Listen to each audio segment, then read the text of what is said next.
Hello guys, magandang umaga sa ating lahat.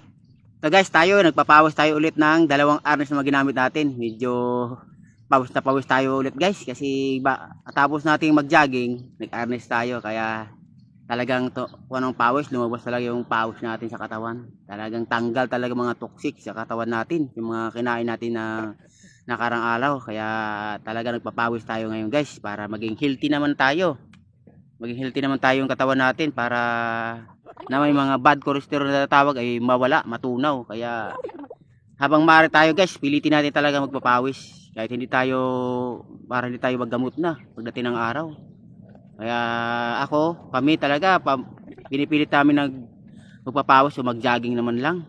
Kasi medyo dalawang linggo rin kami pahinga ng jogging. Kaya ngayon, nag-jogging kami kahapon, nag-jogging rin kami ngayon para masundan.